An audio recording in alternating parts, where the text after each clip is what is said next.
This episode is brought to you by Audible.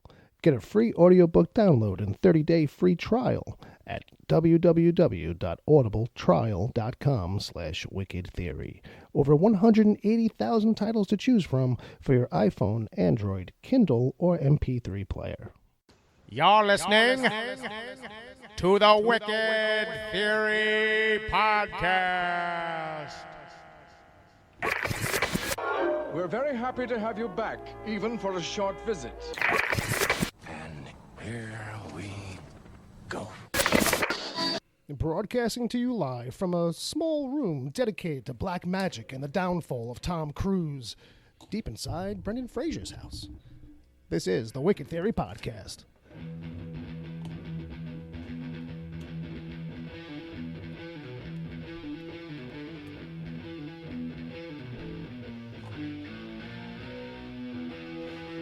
Cha-cha-cha! Ladies and gentlemen, boys and girls, this is the Wicked Theory Podcast.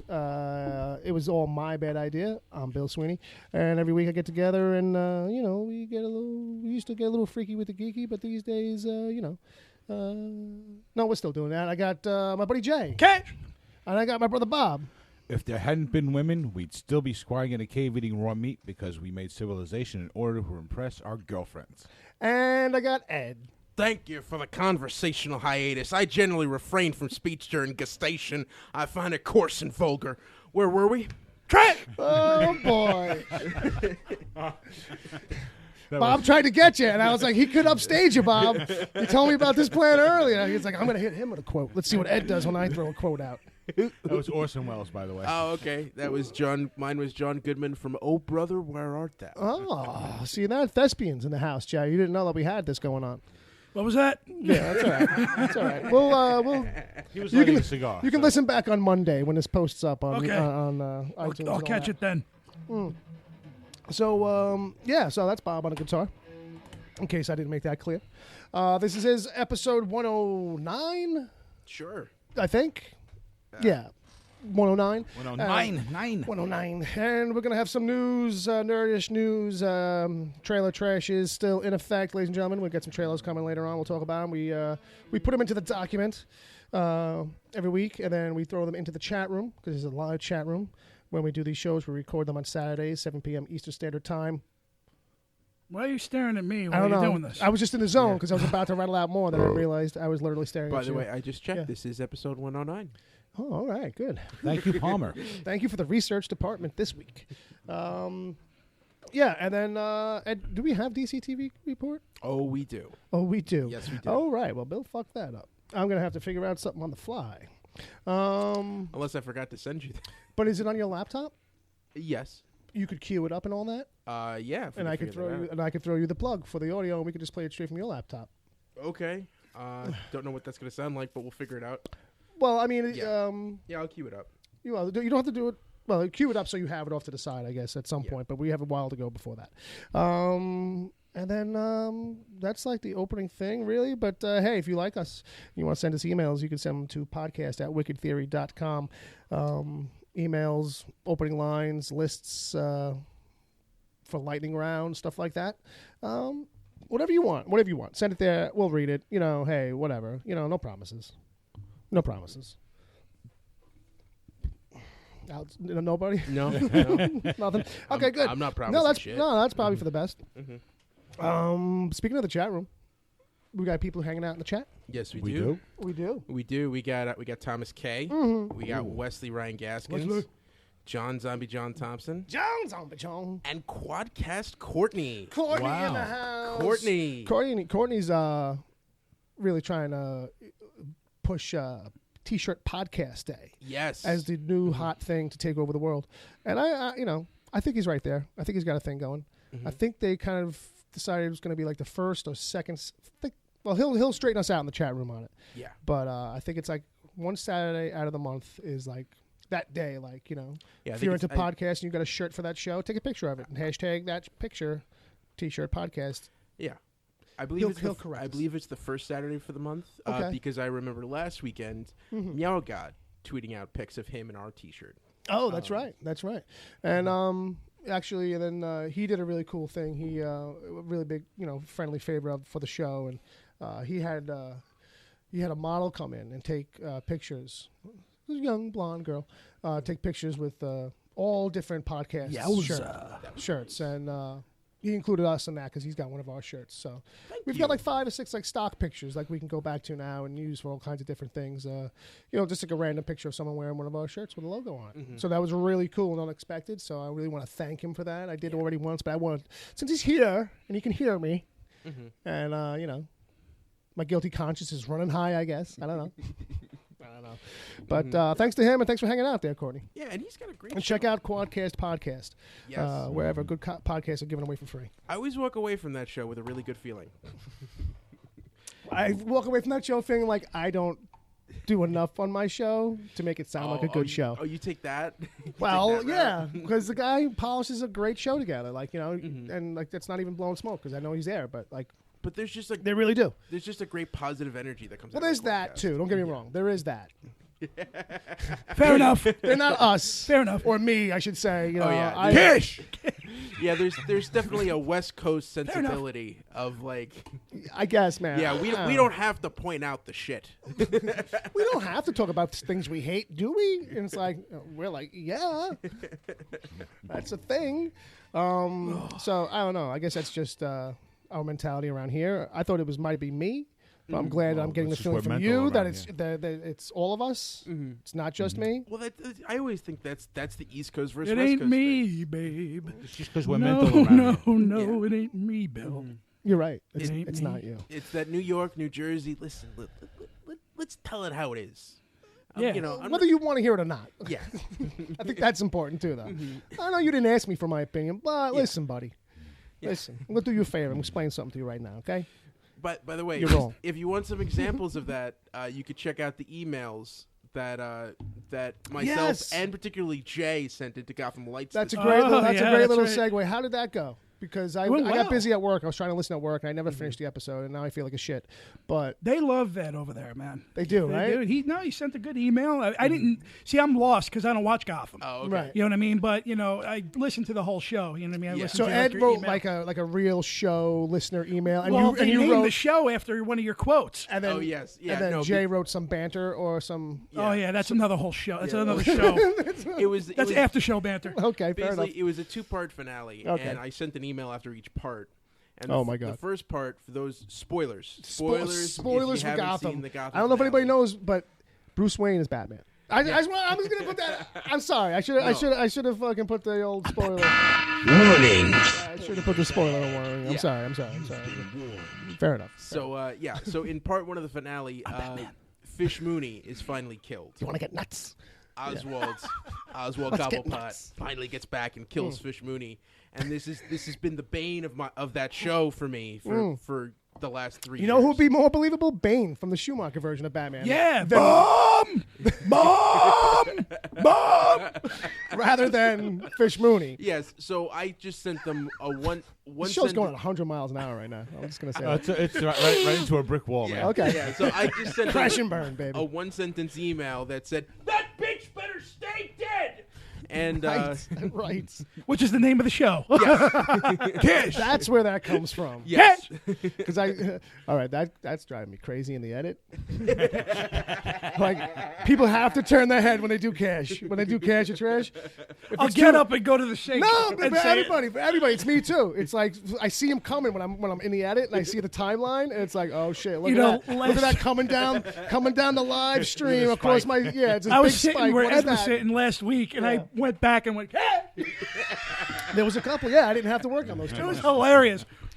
So yeah, and then my second half were just a couple questions about the episode. But Jay, your treatise on the horrible acting of David Boreanaz was a revelation.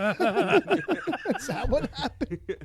And also I love how Heno decided to make a distinction between shining someone's ass, which is what you claim to be doing. Yeah, I shined their ass a little bit. Yeah. You know, 'cause I wanted. Where evidently he actually would have preferred it if you'd washed his balls. Yeah, it was a ball washer, which is All which right, is now, folks, if you didn't think you had Ain't a that a reason, golf thing, though? I if mean, you didn't think you had a reason to listen to that episode, He said he wanted I a guess you do. 5-star ball wash, which was hilarious, by the way. And that's actually my screen name now on fucking AOL.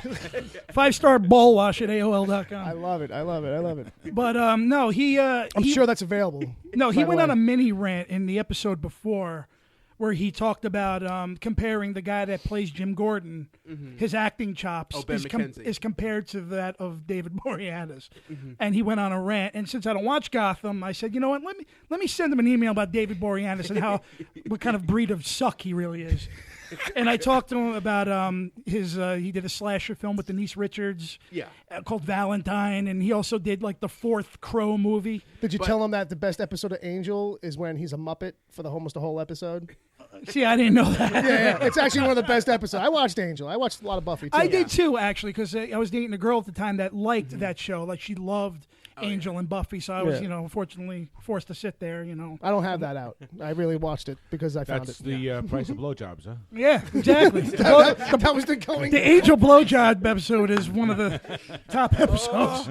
That's a clever clip if I ever heard Oh, my one. good gracious. But he This show. appreciated it, and I told him that, I have friends, because I do have friends that do watch Gotham. I told them I'll spread the word and Right. whatnot. But now they're on hiatus. Yeah. But they do a good show about Gotham, though. They do. It's a cute, tight show, and I was glad to be part of it, and they had a good time with it. And you're a so. big fan of things that are cute and tight. Yeah, so anyway, exactly.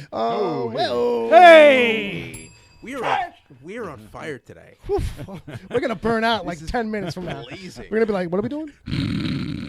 So, Jesus Christ. So, with that, did we set up the chat game yet? No, we did not. Holy shit. So Okay.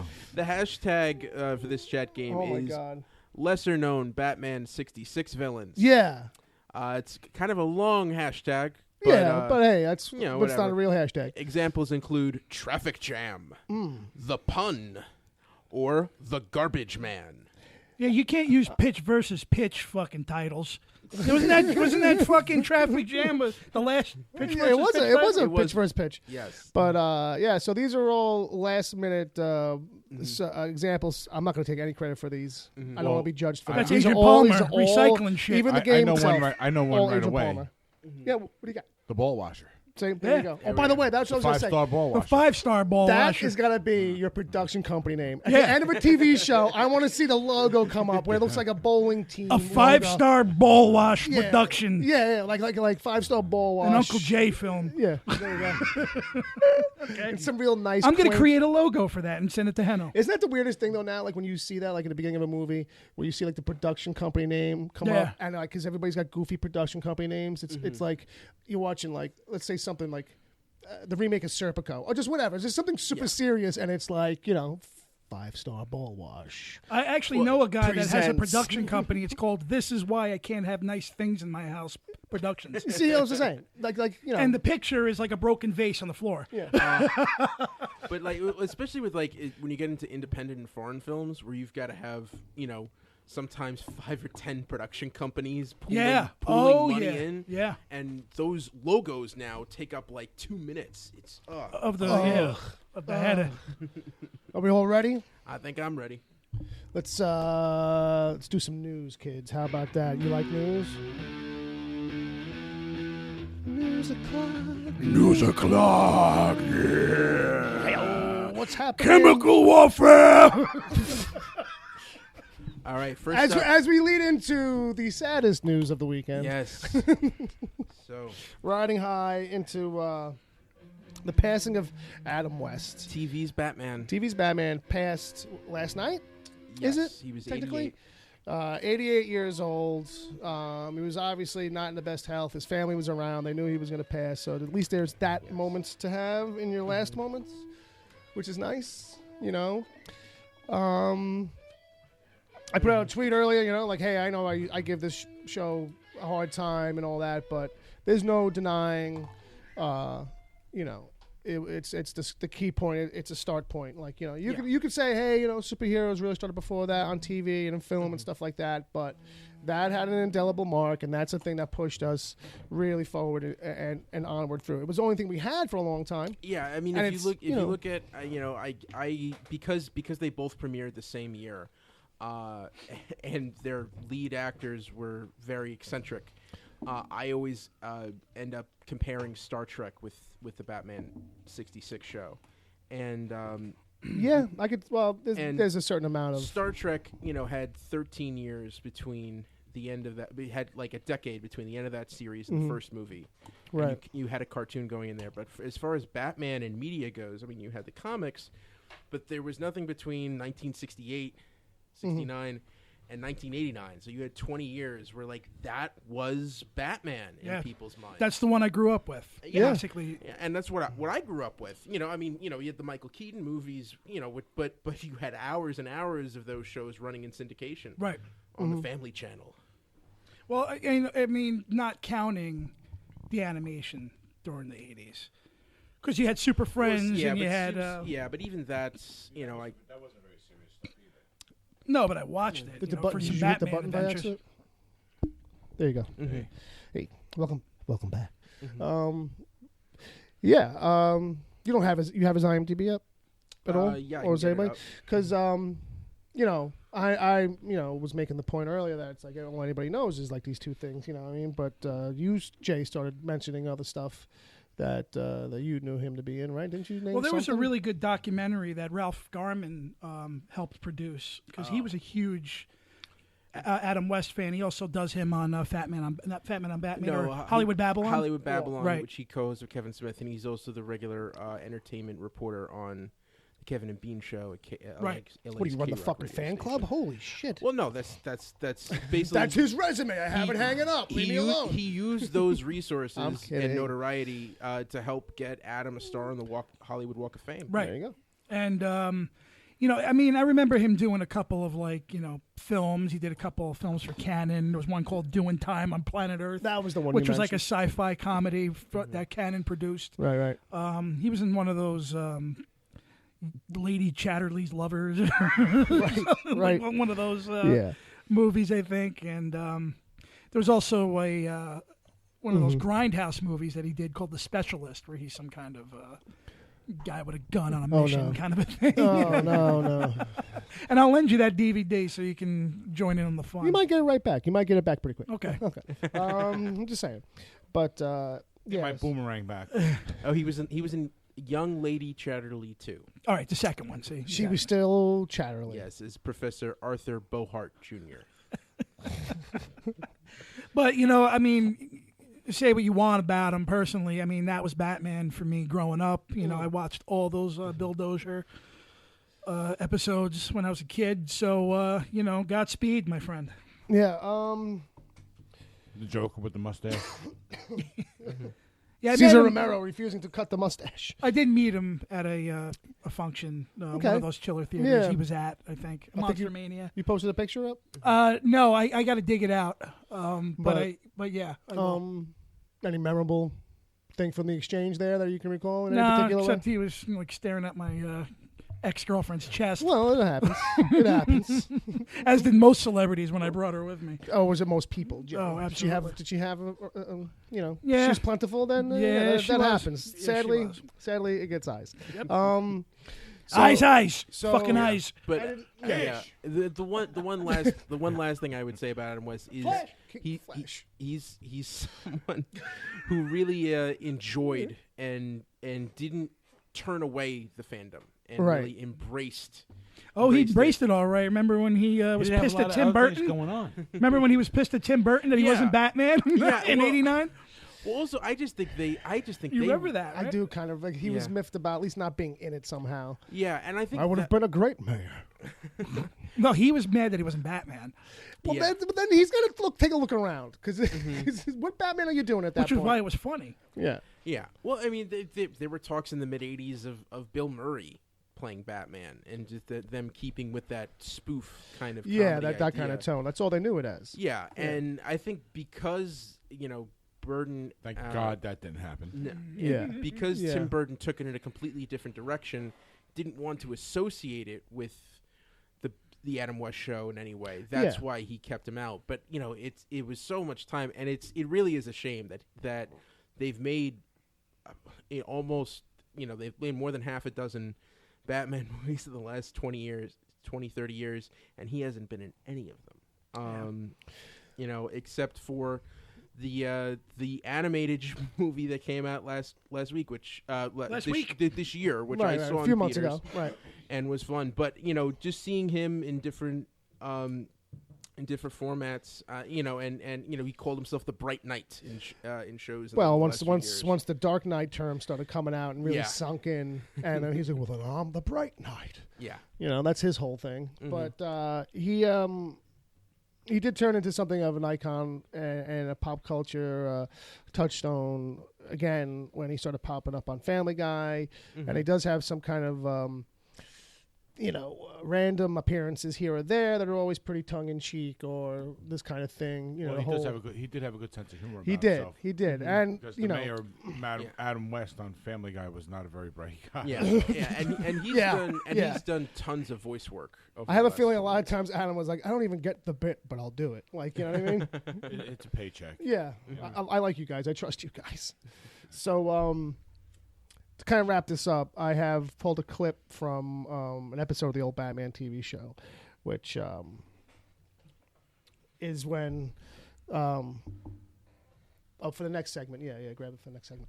But so that it's one of these things where Bruce Wayne, you remember how he had the phone in the study? Yeah, the direct line to Commissioner, of course, Gordon, that red blinking phone. Right. So in this situation, he's got to talk on two phones. On one phone, he's got to be Batman, and on the other phone, he's got to be Bruce Wayne. And he's holding both phones. So let's see what the setup and how this holds up. Yes, Commissioner. Mr. Freeze wants what? Hello? I'll see if I can get him, Chief O'Hara. A moment, Commissioner. Takes the other phone. Chief O'Hara, this is Bruce Wayne. Mr. Freeze wants what? Commissioner Gordon is on the other phone with Batman, Mr. Wayne. Perhaps if we put the two phones together, you could talk to him yourself. All right, Chief. I don't have much time. For no reason, there's a seal, I think. In the room. Batman? Yes, Mr. Wayne. Have you heard Mr. Freeze's scurrilous demands? Just briefly. If Robin and I act as go-betweens, are you prepared to make the telecast at midnight and pay the ransom, Mr. Wayne? I have no choice, Batman. Literally then may I suggest you tape the broadcast from the commissioner's office an hour earlier, and we will have a dummy package of money. A dummy package of money? That sounds risky. Risk is our business, Mr. Wayne. Of course, Batman, I have the same faith in you that all of Gotham City has. I hope Robin and I are deserving of that faith. I'll make the necessary arrangements and meet you at the commissioner's office at 11. Fine. Did you get all that, Commissioner? Indeed I did, Batman. We'll set up the tape telecast and have the dummy package of money waiting. See you at 11 tonight. Two fine men. So dissimilar in many respects, and yet so similar in others. And the Emmy goes to Mr. Adam West. Looking back on that, the only message we ever should have gotten was Bruce Wayne is insane. Because he went through with that conversation. So I listened. So now I've heard it a couple times. You know, what's funny is that I started picking up is that like when he's Bruce Wayne, he's a little bit more Dark Knight. Like his voice is a little bit more raspy and low. And Batman's more assertive and like a little bit. He's trying to be that compassionate ladies' man, right. That warm, comforting sensibility. Whereas Batman, he's all business. And it just goes to show you how bad that city needs them because he fooled the commissioner and his chief with that fucking shenanigans. Let's be real though. On that show, I think he would have fooled the commissioner and the chief if he had changed into the Batsuit standing in front of them in City Hall. All right, let's jump into the rest of the news then. So from there, Game of Thrones season 7. They if anybody's into that, not Bob. Well, sorry. Wow, really put Game of Thrones. Put him to sleep pretty quick. Ed, you watch it, all right? No. I appreciate you sounding like you did, Famously. Jay. So the first season. Okay, fair enough. You too. All right, I'm not alone. He may be, well, that's a different conversation. Okay. We'll get into why maybe Jay might have left the show. I didn't leave the show. I just couldn't keep up with that shit to do. Oh, see that, Ed? Not everybody agrees with you automatically. Anyway, my point being that for people who didn't see it, there's going to be longer episodes this season because they've decided to only do 2 more seasons. And so with that, like, it's going to be less episodes per season, but they're going to be longer. So one of them is already clocking in at an hour and a half, but they're also going to have the shortest episode so far. It's going to be like 50 minutes, which is not that big a deal. But so I just felt like putting that in there because I think we have some people that still watch Game of Thrones besides me. So there you go. Something for them. And I think that they were also saying that season 8 may not happen. Oh, yeah. Season 8 may not happen until like 2019 or 2030, 2035, something like that. Because now I think they're going to wait. Because HBO needs cash. Yeah, but see, there's no, outside of merchandise is like, by waiting that long for a show, it's like, how are you really milking it? But HBO's done this with a lot of other shows. I remember Sopranos going like 2 years between seasons at some point. A year plus. I remember it getting it to a point where it was like a year in between, and people were freaking out, like having the Joneses, and then so that's what will happen with this. But I think what's going to end up happening is that like it's either they're waiting for the book to finally come out because he's behind on the book, but even then, it's still like going to be like a whole another book's worth ahead of the show when it ends. So I don't know why they would bother waiting for the books. That's right, because they'll just use the books, the later books, for the Game of Thrones The Ride at Six Flags. That's just, give it time. Let's give it all time. Well, they're doing that with Guardians. No, yeah, well, it's a different machine. It's a different animal. The one person in control of like Game of Thrones is still just one guy. Like when he dies and it goes like to the family, like Tolkien kind of a thing, like, you know what I mean? Then that's when all of a sudden it'll get like all those real creator restrictions. Right. Like my thing won't be used to make XYZ. Right. Like, That's when you start chipping away at it. Yeah. That's what's going to happen. Like when Bill Watterson, the guy from Calvin and Hobbes, passes away. All of a sudden you'll finally get merchandise for Calvin and Hobbes, and you'll have a division between. You ever see? Except besides the Chevy peeing on Ford thing, right? Which is already a violation of copyright because he's never authorized any. Yeah, I was wondering that. That's everywhere. Yeah, I read somebody's rant one time. It was like, anytime you see that, just remember that that's a jerk off. I was like, all right, I'm irked when I see it, but that's only because like I know that about the comic strip. Did you see the documentary Dear Mr. Waterston? Yeah. Oh, I think I did. It's so I must have. Yeah, I knew of it. I think I did. Mm-hmm. But it's so funny to see all these little kids. I just want a Hobbs doll. Yes, I did see it. And it's like, and like he won't even do the interview to say no.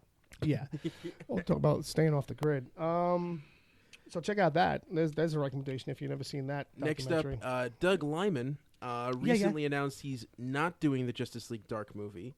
But he is signing on for a remake. Oh no, an adaptation of Unearthed. Bill, you want to explain what this is? I don't know what this is. Jay, you want to explain what this is? Yeah. I'm sorry. You did. Unearthed is a science fiction novel that hasn't been released yet. Oh, okay. Set in a distant future where Earth has been undone by environmental disaster. I hate when that happens. One of those. Unearthed sees a scholar and a scavenger reluctantly to team up to venture to the planet of a now extinct alien race with a promise of a salvage for Earth. The two must work together to explore an ancient alien temple and find its life-altering secrets. So this is like one of those. It sounds like Waterworld 2. With a little bit of Uncharted. with a dash. With a dash of adventure. But this got Doug Liman all excited. Yeah. And he is signed on as director for this, and the book isn't even out yet. So. Yeah, that's a pretty good sign for a concept or something there. Absolutely. That might, for whatever reason, like transcend the mere description you have. It's like Robot Apocalypse or Robopocalypse. It was this novel that came out that Spielberg and everybody fought over. It was a giant bidding war, and now it's, I don't know, is it even in production? But the whole thing, like when you read the description, is like, okay, that sounds like I might have seen that, or I could have wrote that on a weekend. But I guess this guy's take has got some nuance to it that they're not sharing yet. Yeah, it's like Uncharted meets Battlestar Galactica, kind of like that. Whoa, where do I sign? What is that? Where do I sign up for that? But it sounds interesting. I'll see anything science fiction. Yeah, I'll see. So that's pretty So easy. I'll cash on that right now. Already? Just on that right now. That's very early and premature. And Doug Liman is a good director. He rarely disappoints. Yeah, you know what I mean? It's a space movie. If they're wearing uniforms, I'm in. Yep. That's all it takes for you? Is if there's a crew. If there's some kind of team or crew or armies. Yeah, if there's some type of... factions? Structure. If there's a chain of commands. Right. We're good. And if we can find some political kind of thing to throw on the side? Maybe. So, Ed, are you cashing in on it right now? Just on this little blurb? I'm intrigued. I'm intrigued. Well, it's a long way out for that. So... with that, that's really all we got in the news right now for this week. I'm sorry. One more story. Yeah, I had a link blocking that. Yeah, so I don't know if anyone's been on Twitter recently or never heard of it. No. Never heard of it. A lot of people have been doing news stories. Evidently, Dan Aykroyd in an interview had a little bit of a meltdown and called out Paul Feig, blaming him for the failure of the last Ghostbusters movie. Right. Basically, I think his basic point was that he tried doing all of these things that weren't Ghostbusters and it didn't work. Yeah, and then he also kind of made I think an offhand comment to Sony, where Sony kind of had to be like, well, it's not just about throwing money at a thing. I think Sony ended up having some kind of statement. Yeah. I really didn't follow it as much as I probably should have. Yeah, it was basically like he was wasting time on scenes that were not going to make the movie work. Right. There's that. But I mean, I think Sony had a rebuttal to Dan Aykroyd's comment. Well, but anyway. I mean, just briefly before we wrap it up, I just want to say that we didn't at the get beginning, into it yet. at the beginning of when I heard that they were going into production with a reboot, to me, it just didn't really make sense. Right. That they could have made this movie, and they could have just kept it within the same universe. Yeah. And made another $100 million. You know what I mean? Right. Because you know what, it felt like a '90s remake and not a modern remake. Right. Not in the '90s when you had all of these TV shows being turned into movies. They just slapped them together. Yeah, we're gonna redo the whole story and maybe give someone from the original show a cameo towards the end. Right. But if you were gonna go that far, why not make them Venkman, fucking Stans, and Zeddemore? Yeah, but just pass it off. I think Bill Murray was a holdout for a long time. Again, but I don't know that they have to hold out for Bill Murray. Is Bill Murray part of this rights and control team? Well, I think I know that they feel like he is the cachet. Yes. Like the project isn't like a true has any pop value and cultural value. No one's going to take it seriously without Bill involved. But Bill they got everybody back to cameo, and they could have easily just put the same effort in making them the original characters and passing the torch. That's what people really wanted. Yeah, and that's what's been popular over the last decade. And at that point, I would just go to Bill and be like, Bill, you got an idea? Well, I guess what Aykroyd and Reitman are doing now is trying to actually do that. Yeah. But this time they're going to try to savor this last movie and actually try to have it mesh. There's a quote in here. This is an article on film, slash film. And he kind of did like an interview or a show or something when he kind of talked about what he could. He sees a way to do a bridge. I'm just going to read this quote because I think it's pretty interesting. What we've been doing a lot is thinking about the franchise rights for Ghostbusters, because Ghostbusters, that idea doesn't have to just take place in New York. It can happen over the world. I think it would be really cool to see Korean ghosts or Chinese ghosts, all those great traditions in the world, have all these tales and things those people are afraid of. To have a sort of local group of Ghostbusters that tie in with the head office in New York would be fun. We're doing a lot of work about where we go next with Ghostbusters. I think one thing that fans have clearly wanted, and so did I, that somehow tie the worlds together. I think it was a little awkward that it wasn't connected, and we certainly heard a lot from everybody out there, so I definitely want to connect to all of that. Yep. Yeah, I think they got it. And if they're going to do that, they have to kind of do that soon. It's an easy fix. I can do it in 10 seconds. Well, the way they got it laid out is fine. They can burn into an alternate universe. Yeah. And fix it. Yeah, well, also it also feels like by not referencing the past iteration somehow, it's almost kind of a slight to it. Well, it is. Well, But the way it's written, here's the thing. But when it's good and contradictory when the way it's people written. do that with a property and it's a good remake that does kind of ignore everything else, no one calls that a slight because it was good. Yeah. This is a little bit of the filter of this product in the end. It really didn't stand well on its own, regardless of all the crap about it and all the hubbub and it wasn't good. It just didn't didn't have the legs it needed. It was just a bad movie. Yeah, Right. So anything, it's like everything's a bad idea. I think they should just have it be a dream. Just pull a Newhart or Dallas and just have it be a thing where somebody on the cast wakes up. It's like it opens with the end of the last movie, and some big moment happens, and now that's when somebody wakes up, and it's like, oh, that's crazy. Or you burn it into like they burn into that universe or something, and if you want bring to them back to reality. I'm trying to wipe it clean. Yeah, I am too, man. I was not a fan of that film. Yeah, I don't even say if you put it into another universe, that means it happened still. But I think I'm that's like, what they're trying to do. Yeah, I think know. They want to find a back door into Yeah. making it all pre-exist and stand. I'm saying They don't. Well, the way they have it laid out is fine. They don't need an alternate universe and all that. It's just part of the world of Ghostbusters, worldwide Ghostbusters. Was there any? I didn't see it. I mean, was there any? There was cameos from everybody. Yeah, you even, Okay, so you it's even in the had a world. bust of Harold Ramis somewhere in there, but they weren't. That's it. That's it. A bust of Harold Ramis. Yeah, in a corner, but like they weren't playing the same characters. Right. It was so like, there is wiggle room. Yeah, one guy was a cab driver. One guy, Winston, was Leslie Jones' father. He was like a funeral director. Okay. There's too much alteration. Yeah. All right. So. That is going to wrap the news, kids. Yep. So there is still a possibility for more Ghostbustery stuff. Wrap. And it looks like they're going to reinvent the wheel again. All right. That's it's all right. They keep reinventing Star Trek. Why not everything else? That's a good point. All right. So you want to review the chat room game? Let's do that. All right. So we've got a lot coming out. Okay. I think it's all from John Zombie, John Thompson. He is like a machine. And He is Agent like a Palmer. machine. Bob, you wanna cue it up? Give me some accompaniment. Some kind of like Star Trek fight music, maybe or something. Yeah. Well, no. The theme was lesser known Batman '66 villains. Oh, okay. So That's true. That's true. That's a good point.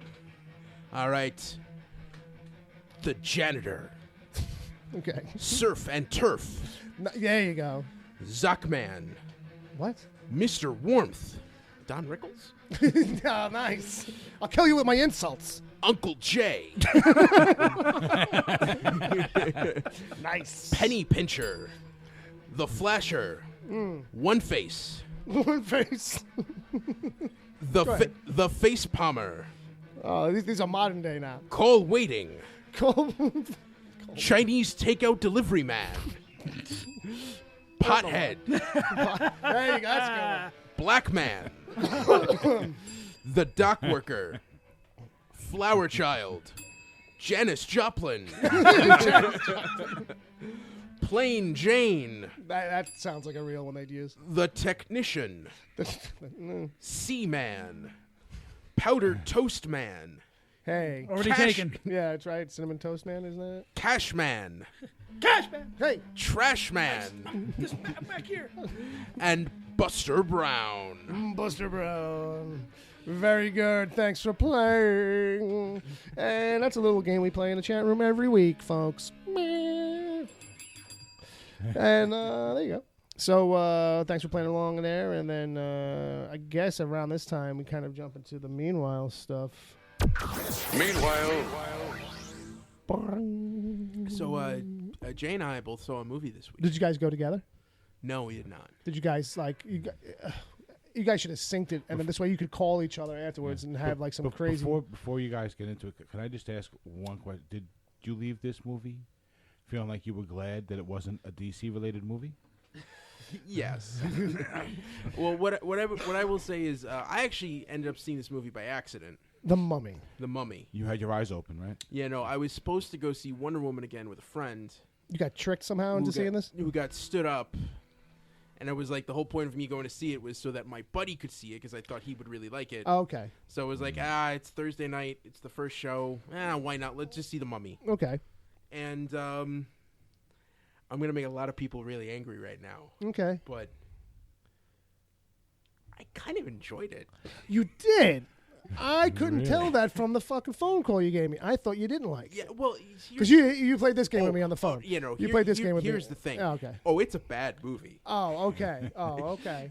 It's a really bad movie. All right, very good. Like it's the kind of thing. It's disjointed. The story doesn't make sense. Right. All of the world building that they do has no finesse. Okay. It's all characters spouting exposition.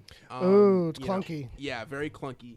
There's some beverages going on. Yeah. Just keep talking. But I'm listening. I really am. The action scenes are fun, and Tom Cruise is just charming as hell. There's something about his movies since Mission Impossible 4 where every one of them I watch and I'm like, you know what? This is really enjoyable.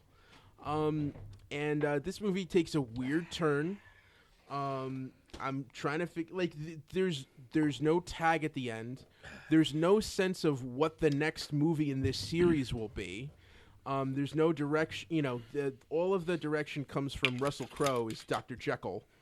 And it's the kind of thing where I don't think he was directed. They just said, go nuts. And he just got drunk and went nuts. And they just slopped a bunch of CG on top of it. But there's just, I think the first beat of this, the comedic stuff with Tom Cruise and his buddy. Oh, this comedic stuff. Yes. Who I have my coffee now. I'm goes good. through a kind of. I got my hooch. I'm good. Yeah, what are you drinking? Johnny Walker Double Black. And I dipped my cigar in it, so I'm getting like a little best of both worlds action going on in my mouth. You dipped the wet end of the cigar. You got it coming at you from all angles now. Yeah, man. All right. Yeah, but basically, the guy goes through kind of basically like Griffin Dunn in American Werewolf in London. Through that kind of weird, where he dies, but his ghost is around. Oh my God! Spoilers. Yeah, spoilers. Okay. I don't care. No, I don't care. This movie's not good enough to protect it. So yeah, this is a clear to American Tacos. Right. But I can't lie, and I had fun watching it. Fair enough. Maybe I was just in a really good mood after Wonder Woman last week. But all right. I mean, hey, I don't know. I didn't see it, but Jay did. So Jay, let's hear what your thoughts on it. Well, let's end Ed's version of all lubed up. Ed's version of events with a rating. Ed, how many tacos out of 5 of American style? I said this is 2 American Tacos. This is 2. This is not. This is not a recommendation. All right. This is don't pay to see this movie. So it's sneaking. For you, Ed, it's kind of enjoyable in a rotten. Attack of the Killer Tomatoes kind of way. Yeah. Okay. Very good. Mm-hmm. Fair enough. Jay, your thoughts? I'm actually on par with Ed. Oh, really? In agreement. Wow. In agreement with Ed here, yeah. But I have a few other things to say, only because I'm a horror fan. Right. So, and the thing is this, too. This doesn't feel like a Tom Cruise movie whatsoever. In fact, I kind of thought he was on autopilot after the first 10 minutes of the film. The first 10 minutes are a Tom Cruise movie. Or Tom Cruise, and then all of a sudden... After that, he's like on autopilot, and he kind of felt out of place, I thought. Maybe that's when he realized that I'm in a bad movie. Yeah, well... let me ask you this. Is the beginning and all that the big stunt thing that seems to like be the thing that engages... It's an action film, the first 10 minutes. You know that's what I mean. Is it the big Mission Impossible type sequence? Not even. Not on par that's with later? that. That's later? It's more of like a... It almost kind of hinted a little bit like at Indiana Jones. Is it the stuff with the plane or no? No. Like, that's later? Last Crusade-ish. Okay. And the fact is that I'm a horror fan. You know, I was a fan of the Mummy films. I mean, I'm talking going back to the golden age of cinema. On the red. Karloff and Lon Chaney Yeah, Jr. yeah. I mean, it's like untouchable. So I guess I wanted to rewatch those this week. The concept of what they were trying to do is actually very interesting. Oh, yeah. You know what I mean? There's a lot of things, again, to like and say, oh, all right. But it's badly executed. Yeah. It's misdirected. The comedy actually ruined the fuck out of it. It is actually... I was embarrassed for them. You know what I mean? Like, I was really like, oh, my God. Bob is you know what I mean? That is really fucking terrible. The moody ambiance. The girl, I liked the girl, Sophia, what's her name? Do you have it? Loren. Loren. No, Must be no. Sophia Loren. There's No. only you can only have so many Sophias. She plays Jayla in Star Trek Beyond. J-Lo? Jayla, the alien chick in Star Trek Beyond. I know. She's also Sophia Patella. yeah, and Yeah. she's also going to be Oh, girl with the the tattoo girl face. that shares the lesbian scene in Atomic Blonde. Yeah. Yeah. So Well, that's different than the book. yeah, so- she was the girl with the blades I did the- with the blade feet in Right. In Kingsman. Gotcha. And she is very good, actually, as that role. It was very interesting to see that. Yeah. But it's just a bad production, man. I mean, I thought it was just disjointed in every way, and this was a missed opportunity. But I want to go back to what Ed said. It's not Horrible. you can sit through it and watch it and say you fucked up, but it's not.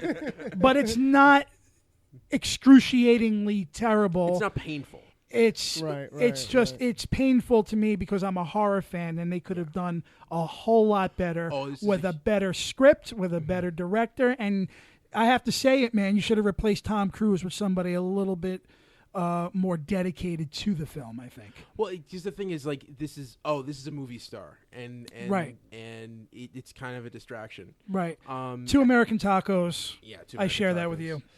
So that makes 4. So that's so no? That's not how we do that. No, it's See, not good at math. Maybe if it was a matinee. Oh yeah, $4. No. That's what Bob is saying. I'm only gonna pay $4. Jay's in the chat. Monkey Poo Oh, Studios. Monkey Poo in the house. Oh yeah, Let's He's- get Yeah, we all just poo. we just poo-pooed on Mummy. He's already thrown out the corrections that I'm screaming at work while I listen to his podcast. Really quick, my final thought on it Yeah. was that I liked the Brendan Fraser, the first 2 Brendan Fraser movies, Mummy and Mummy Returns, but the comedy worked in those films. It didn't work here. I think No. they should have went straight Well, the thing I think forward is a different- and dark. Well, I think the thing is that the Mummy was trying to go for a tone too, Well, it was going for an Indiana Jones tone, and it kind of worked for and it. a slightly more lighthearted than Indiana Jones too. Just I mean by a tiny. The bit. first one is a little bit dark. Yeah, but it's still trying to go for a family friendly Right. vibe. Yeah, This- it's right. It's the modern It's glaze. very PG-13. They should have there went you go. dark on this, just like the production company they're trying to create with this Dark Universe. Dark Universe, yeah. So I do hope that they've learned their lesson from this and moved on. Okay, you done? Okay, I put 30 seconds. I didn't tell you, but I put 30 seconds on the clock. Yeah. You got another Yeah. 20. What the fuck, You know what? man? You know what? I had a fucking point.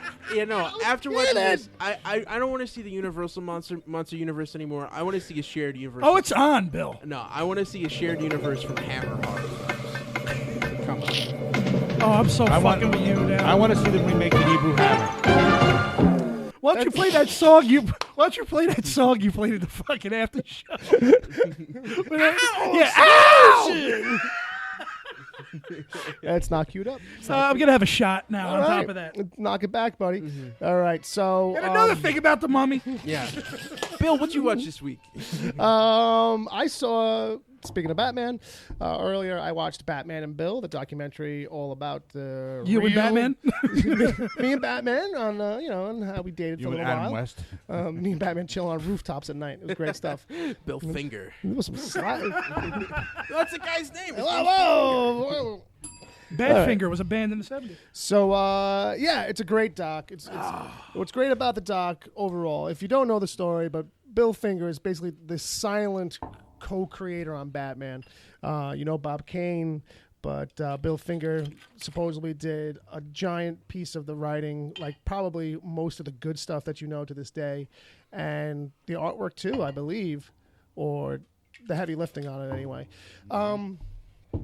And so what's great about the doc is that it kind of starts from the view, I mean, make of it what you will, but it starts from the viewpoint of this guy who's been working on a book about the true story of Bill and how he's gotten slighted after all these years. And, they covered the whole history of that and, like, why that was. And it's kind of like Bill just kind of let himself be in the shadow a little bit. And then, like, even when time kind of probably was, like, to come out, and, like, he really didn't do anything about it. Wow. And he ended up having kind of a tragic death and stuff like that. So it's about the documentary takes a nice, interesting shift where it becomes about, that this guy is working on this book and his research, and kind of really starts to feel like, what about getting some vindication, some validation for Bill? now, like getting his name on credits and stuff like that. Mm-hmm. And so as you watch further, like, he learns that, well, there has been some attempts, and it's all about finding the heirs to the rights, because that's how you have to do that stuff. And so, it takes a nice turn in the second half where, the goal of the events that you're watching unfold change. And so he ends up finding some family and that whole thing. But it's a really great story, and you get a lot of kind of insight into Bob Kane. I mean, not in a heavy way, but he was the ultimate wheeler dealer. Yeah, he's like a playboy, really, and just kind of like really, once the limelight kind of came after the TV show, just kind of basked in that, like, you know what I mean, and really didn't have a whole lot going on, you know what I mean, creatively outside of Batman when you think about it. So he was doing the whole I made Batman blow me bitch. I mean, I guess that's one way to put it. In sort of a in the '60s kind of way. Yeah, yeah. That's the way we put it. In sort of a Manhattan high society kind of way. Kind of like, I made Batman. I created Batman. That's why I'm here. I don't know what I did. I created something.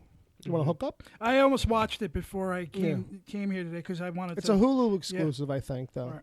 It's Hulu? It's not Netflix? Yeah, if I remember correct. I mean, as far as I know, that's where I watched it. Hulu's doing some great docs. I saw. Yeah. I think did I talk about this last week? Was George? No. The George Lazenby documentary. Oh, yes. I think you've talked about it quite a bit. Mm-hmm. Or maybe it's just a thing about Lazenby. Oh, no, and I this saw one it last story. week and I wasn't here last week. Right. So but you keep telling this one story about George Lazenby that I'm I keep telling it to you, but I'm not going to say it here. Please. Tell me about the rabbits, George. I'd rather hear that. So anyway, Batman and Bill, go check it out if you want a little insight to the back of that story. It's a really good documentary. I thought it was really well put together, even though actually the guy who did it actually kind of got into a small dust-up this weekend on Twitter. Like, you know what I mean? Because it's like, it kind of focuses on the guy who's putting the book together, but he's like the through line from the beginning of the doc. Like, it doesn't shift completely over to the heirs and the family. Where's the fucking countdown clock? But it's like, Yeah! All right. So at this point, I feel like, all right, how much time do I have? How much time? I got 25 seconds. Okay. All right. So Bob Kane has brown hair, tall. All right. That's all I got. Becoming Bond was the name of the George Lazenby documentary I was talking Fair about. enough. In case people were wondering. Waka, waka, waka. So that's all I got. That's all I got. That's the news. That's the news. And that's the week that was. And that's the week that was. That's the story, and I'm sticking to it. Let's hope next week's better than this one.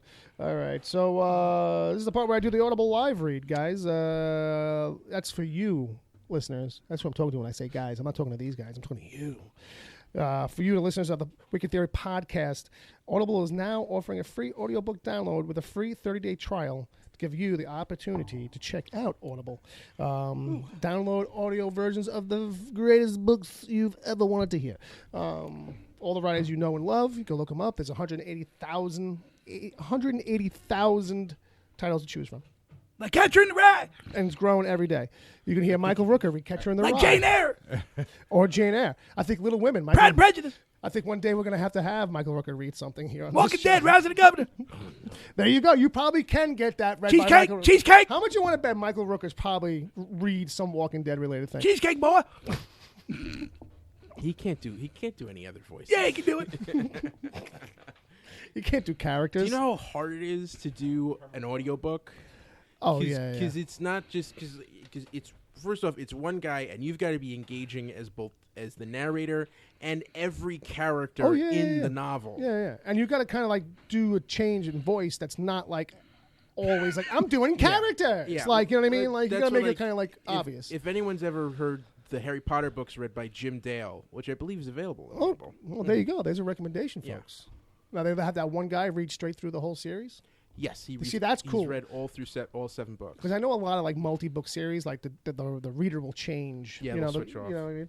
I'm sorry, I forgot you were in the middle of the read. No, but that's great because that's what we're supposed to be doing. Ed is talking about the service that these people can check out thanks to the deal that we got now. Yes, check that out with Audible. So go to audibletrial.com, not just Audible. Go to Audible Trial. as if you are on trial. .com/Wicked Theory and get your free 30-day free trial and audiobook download. That's right, guys. We gave you the Now. hookup. Yeah, we get you the deal. We got you the deal. The deal of the century, I say.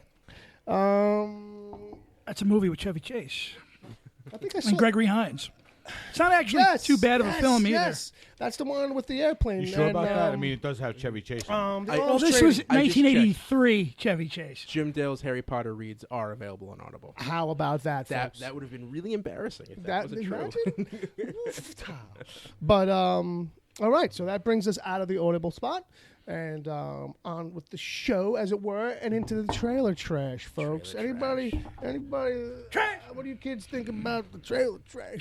So we got 4 trailers. Yeah, we got 4, quattro. Now, are we going to read them in the order? Because I feel like we should go in the reverse order. Okay, we can do that. Absolutely. Or we can just skip the first one and put it at the end of the list, whatever you want to Yeah, do. let's do that. Okay, fair enough. Okay. So the first one up is First Kill. Oh, yeah. And that is the big comeback for Bruce Willis. And Hayden Christensen. Oh, you thought I was... Oh, okay. Yeah. I see what I did there. Okay, so... I feel like it's a Lifetime movie of the week. It's a rural noir. That's not Lifetime. It's a standard thriller, suspense kind of style. Yeah. You know, I don't know how much of it we want to really break down, but it's Christian Haydenson. Guy's stupid enough to let a madman kidnap his kid, and Bruce Willis tries to bail him A out. small town. Yeah. Bruce Willis is a small town uniform cop, not to be confused with some other like cool cop. Yeah. It's He's a sheriff. And of course, by the end of it, the guy who shouldn't have anything to do with going after his kid or holding a gun. is Right. holding a freaking gun. Yeah. It has like one shot or whatever it is from the trailer. That's basically seems to be the gist of it. Like he's a little soft, Hayden, which makes sense. Yeah. And to be fair, I think Hayden Christensen has gotten a bad rap. Which is why I hope this works for him. Give me an example of a good rap for him. I'll give 2 examples All of right. good movies. They're TV movies, but All people. Life is a House with Kevin Kline. Was that a TV movie? That was theatrical. That was theatrical? Because I only ever saw them on cable. Christensen was nominated for that, for a Golden Globe, I believe. And the other one was Shattered Glass. Okay, Shattered Glass. I saw him in, and he is good in that.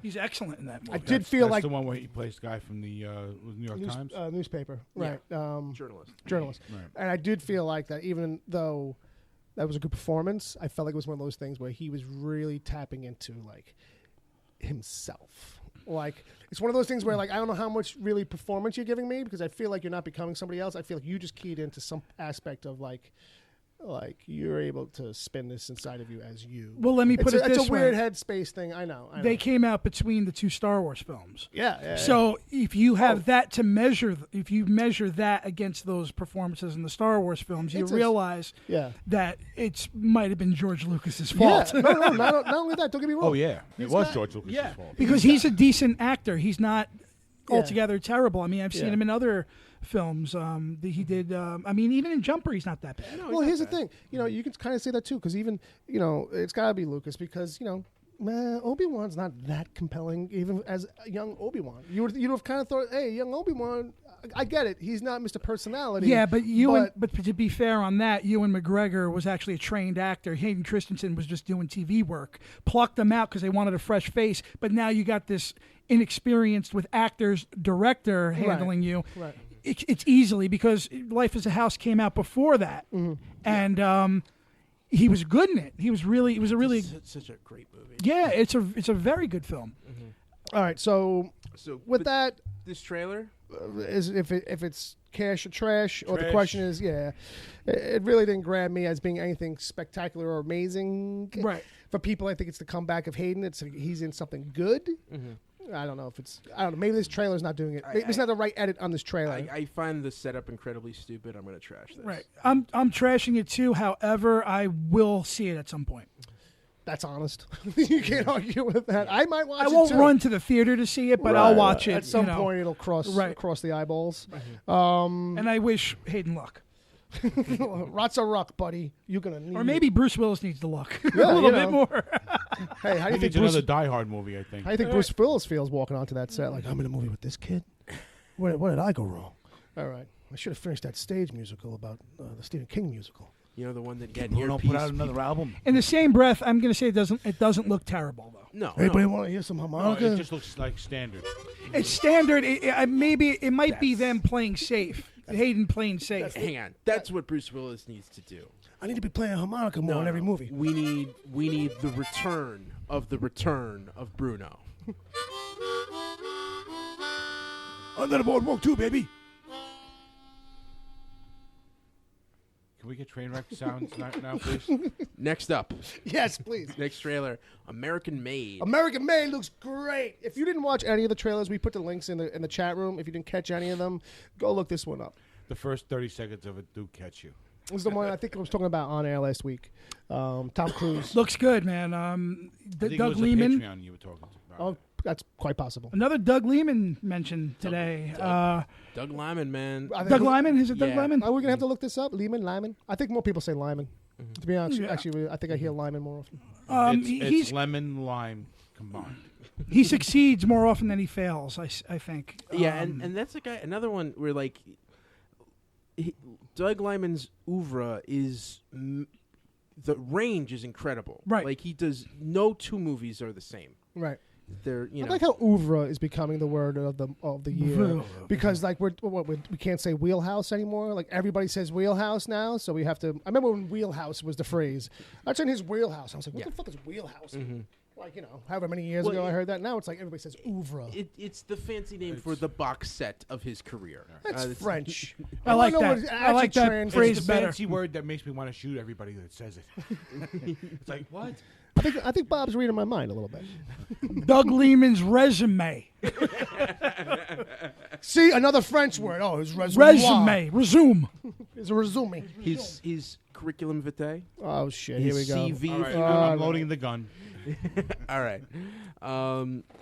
But anyway, So yeah, I feel like this trailer reveals too much. Like it really wants to sell the party and the fun and the craziness and Yeah, how like- almost Scorsese this is going to be. Kind of. like I want that scene at the beginning and just that bit of him telling all these guys, "Listen, I'll buy you all Cadillacs if you let me leave right now." Yeah, I mean, you could just have done a faster montage and shown me just visuals from all that shit.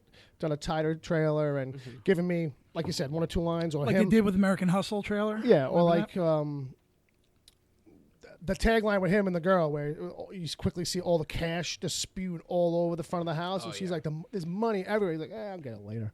Like he's got so much money, he doesn't even give a shit. Like he's just so off the rails at that point. Like I don't care that there's like thousands of dollars blowing around the front of the I'll house. rake it up in the morning. That's what he says. I'll rake it up in the morning. It's fucking crazy. But yeah, that's gonna be the movie everyone's going to be talking about.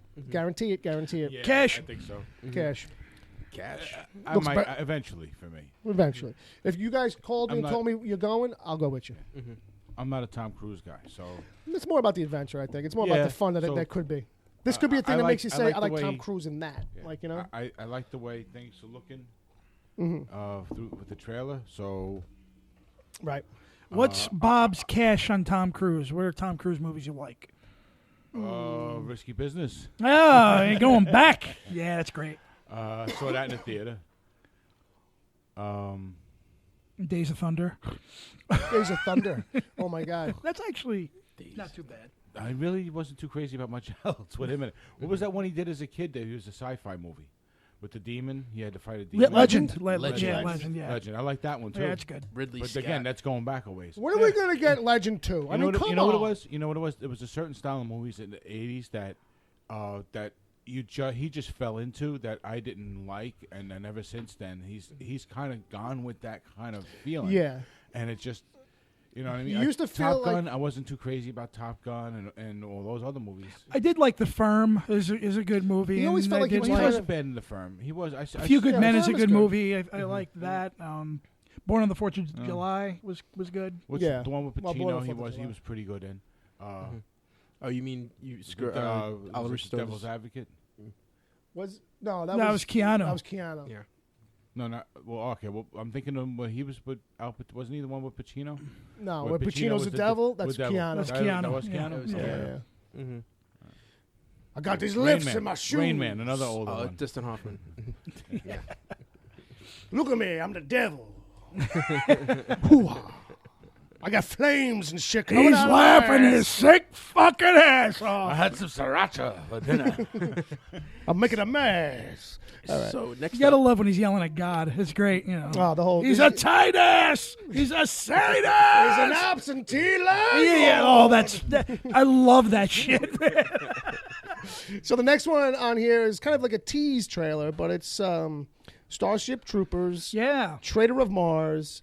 It's a CG animated full. Well, I don't know how long the running time, but full length movie, I guess. It is a full length film, and they're doing this like they did Batman Killing Joke, where they're releasing it in the theater for one day. Right. I'm actually I was a big fan of that first film.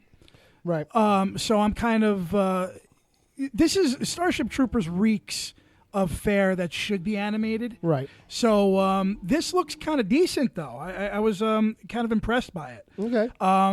They're getting two of the original people that were in Starship Troopers. The guy that played Johnny Rico and the girl. Oh, well, he's that played got Dizzy. some time, I think. Of course. I think his schedule is open. Castor Van Dien and Dina Meyer. Dina Meyer, correct. Dina Meyer. So I think I'm gonna go that day to look at it. I think it looks cool. I like science fiction, especially when it's animated, and I like it on the big screen. So that's cash for me. I'm always waiting for a good, crazy.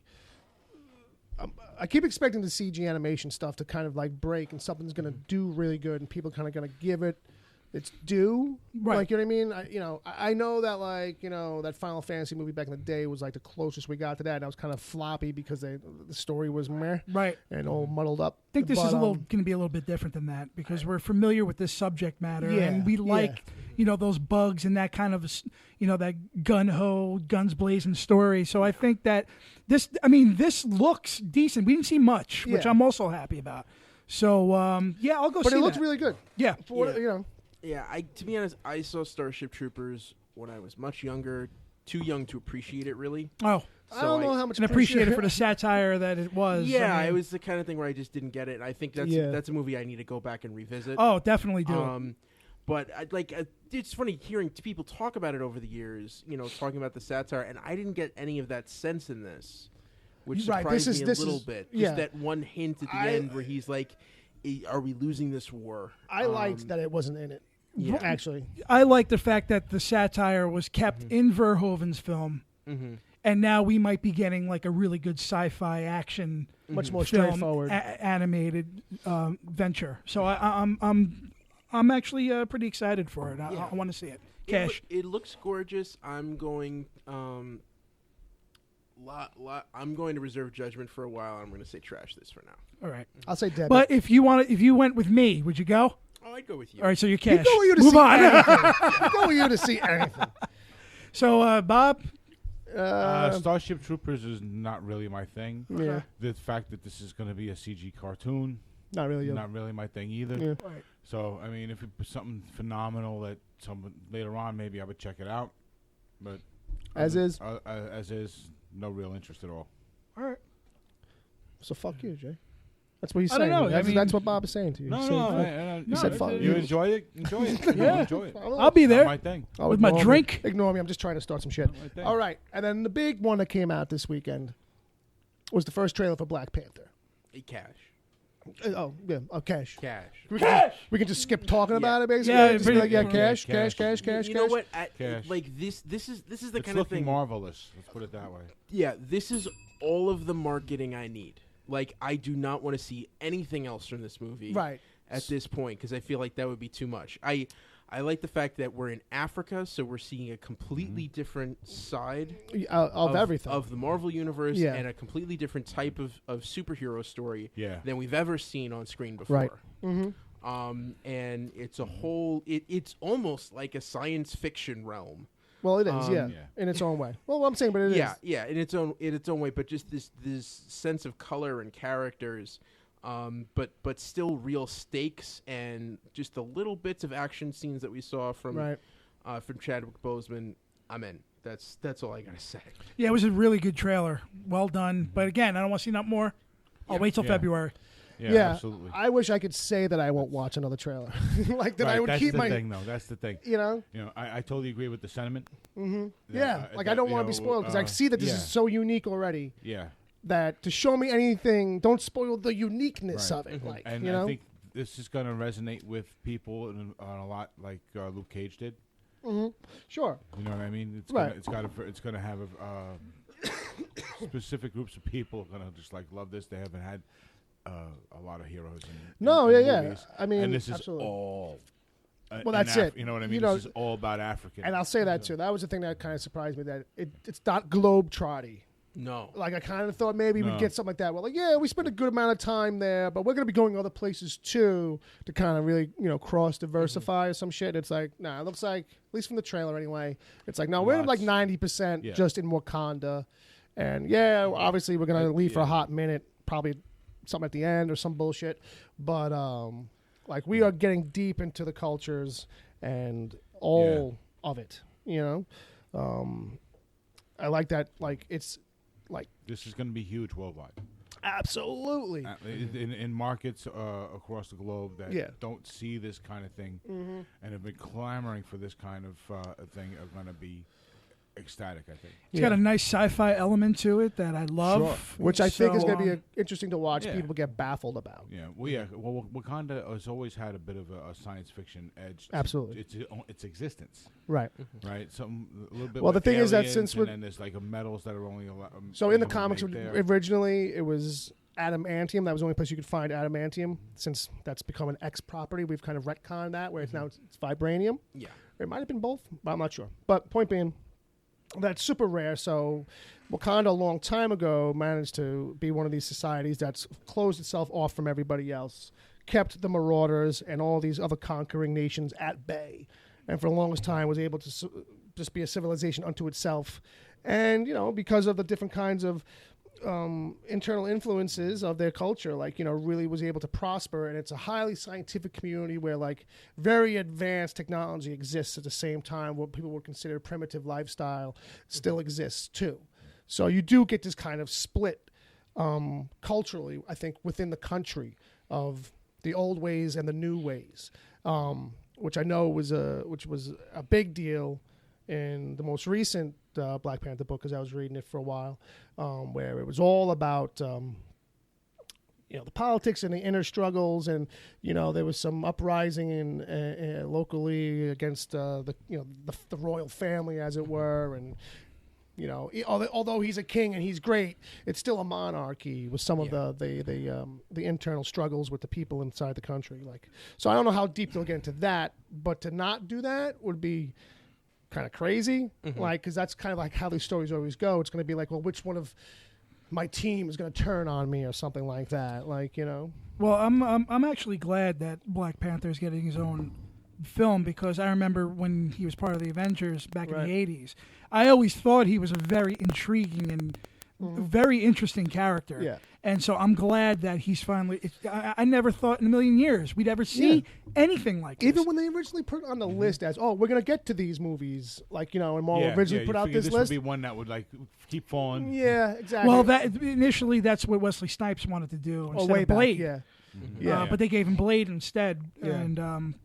So I'm on board for this. I don't think anything else needs to be. What I love about, like, what's happening now with these movies, though, is that, like, and it's going to happen too with Captain Marvel when that comes out, because it's another female. It's just that all these things that Hollywood thought, you can't do successfully. Right.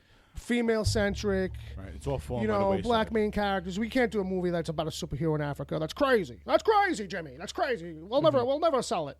You know what I mean? It's not like that, man. You just have to have the right things so if you in tell place. the right story, most people aren't going to care about the race. I think it's, what it is too? That's really a non-issue ultimately for anybody, as long as the story is good. Yeah, that's all it should ever matter.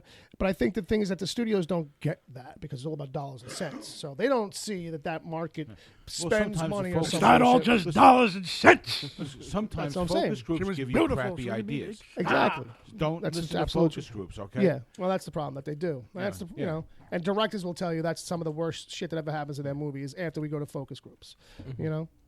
But Marvel doesn't really rely on that. Like, the difference between that and Marvel is that, like, it's earnest about the material from top to bottom. Right. Like, they never come at it from an angle of how are we gonna you know, it's my not about ulterior working something out or working something in. Right. It's about just doing the How do we- material and bringing it in. and bringing it into the new medium. Right. Yeah. And you know, once like- again, banging on all cylinders. Yeah. So couldn't be more excited for it. Yeah, it looks good. Absolutely. Kudos to Marvel and Disney for belting Yeah. out some. Yeah, for not being afraid to do something. Yeah. You know what I mean? Again, because Disney did this with Rogue One also with Yeah. the final scenes in Rogue One. They could have backed off then. Or Yeah. toned it You know, down or on some toned level. it down some Is level. that, yeah, it's And they pretty- went for it, man. and they went for it. They did the right thing there. And Yeah. they did the right thing here. They weren't afraid to do it. Yeah, I think it just, you know. And Wonder Woman was another one, Yeah. which did that too, because it's the first time you've had anything successful with a female superhero. These studios come out of their head now. They're scratching their heads about Wonder Woman. Like, I can't figure out like why it's a runaway hit. Like why it's like because it's a good character in a good movie. because you period. hit it on all cylinders. Like you know what I Right. mean. Right. You hit all 4 fucking quadrants You probably. in you your can have marketing. little mistakes as you go, but as long as they're little mistakes, and the flow doesn't, they don't really affect the flow of the movie. You can have a clunker line here or there because Gal Right. Gadot is not the greatest actress in the world. But it's a law of But- averages. It's going to happen in Right. everything. Yeah, right. sure. It's everything's. You know what I mean? Absolutely. But you had a great supporting cast. You had a good story, not too complicated. Right. Keep the motivation simple. Yeah. This is all the formula for You know, success. Really. Everything you just stated, you know what I mean? I mean, they actually put all these efforts into movies where they took risks on, like Guardians, Ant-Man, Right. Doctor Right. Strange, being the 3 Yeah. that were like, but now it seems that they have they're on the right Yeah. track to Yeah. do Right. these secondary, third, characters of Marvel They and know, actually they know give them everyone's their okay day. with it, and they know people are going to be okay with it because everything that they've been doing is still finding success. Yeah. And it's You the know what I mean? recipe that like allows those fluke movies that Hollywood doesn't really get why it's like, oh, okay, like they think it's a big risk and a gamble. It's like The Matrix. Like you had like, okay, You like had people freaking Superman. Yeah. like I'm saying there's something as simple that people don't know. Like, okay, I get that. But when you have like 2 like people or a creative team behind something, like that's, you got to take the risks. They don't want to take the risks no more. And I'm glad that these movies are breaking the mold and showing that, oh, okay, it can be done. Maybe we shouldn't be so nervous. You know what I mean? Obviously, it's Hollywood. A lot of the wrong lessons will probably get learned somehow in all this. But it's a great trend that, it just goes to show you that, you can put all the money behind Yeah. something, but it's about the creative drive in the seat staying earnest to the material. And I think one thing that we're going to be seeing out of this is, as we go now further down the road, next year's movies and the movies following year, we're going to be seeing more diverse movies. We're going to be seeing, because we're going to get Captain Marvel. Right. We're going to get other riskier moves. Yeah, absolutely. Absolutely. And they're going to be successful because everything that they've been doing so far, just keep doing what you're doing. Even if they made that Inhumans movie as a theatrical film, it would have been a success, I think. Yeah, It they doesn't would've matter found a way. anymore. You know what I mean? It's just that the people are there going is- to this. Some people will say that too. It almost like it really doesn't matter anymore. Like Marvel just prints money, but I feel like no. But they Oh, give no, you no, but- quality. They Yeah. give you like a version of a Yeah, thing that's yeah. like They're giving you good Right, writers, good right. directors, and When you great see- actors When too. you see Captain America in the movies for the first time, you're seeing a good movie. Yeah. You're not seeing a comic book movie. You're seeing a story of a guy who goes to help out his buddies. yeah, right. You know what I mean? Right. In more time. Yeah. That's really what you're seeing, and along the way, you're getting his origin. That's the kind of thing you got to do. Anything from you? I thought I think- you had I a think couple we covered jump-ins. it. No, yeah, we covered it. Okay, so with that, Cash. cash. Cash. Okay. Like, Jesus Christ, Jason! I said it over here for Christ's sake. You just scared me, is all. You know what? Maybe low Tell on him. the mic, but it's like right Tell in me. Bill's ear. It's funny. You're saying I'm getting it twice. You're saying it into the one glass wooden surface that's going to reflect it, and not all of the other Sound absorbing materials. sound-absorbent materials. Okay, there you go. Was that good for everybody? I think that was very. What's up very next, good. Bill? It's very exotic. No volume. That's what that was. So you gotta That's put, what you gotta get. Put the sound I up. gotta put the sound back up. Is that Yeah. what's going on? So, Yeah. so what's next now, guys?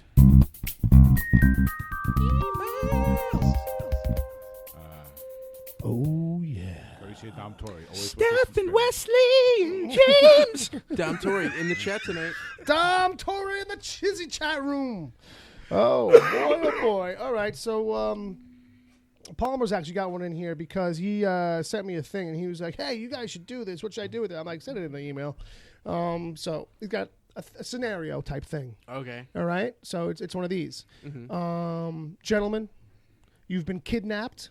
You can call on one fictional character to make a rescue attempt. Who do you pick to save you from being kidnapped? I'm sorry, repeat that. Okay, sure.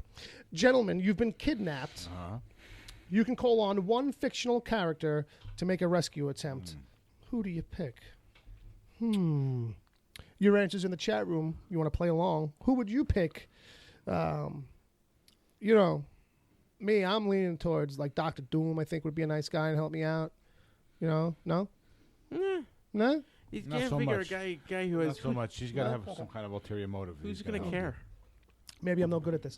I think you got to go with MacGyver, Indiana Jones. Superman. Who's going to top The Superman? Henry Cavill Superman. Yeah, Man of Steel, Superman. Right. Is that where you want to go? Yeah, I would say. He's going to save you, but he's going to look sad about it. Orgasmo. I would say Batman. Batman. Batman. All right, fair enough. That's a pretty good pick. But then you're gonna get the preachy. Don't do this again, kid. I think I gotta wait. I gotta wait all day though for him though. Yeah. Like he's only gonna come at night. You Like, got, what- You got to put the bat signal out. I can wait because I know I'll get out.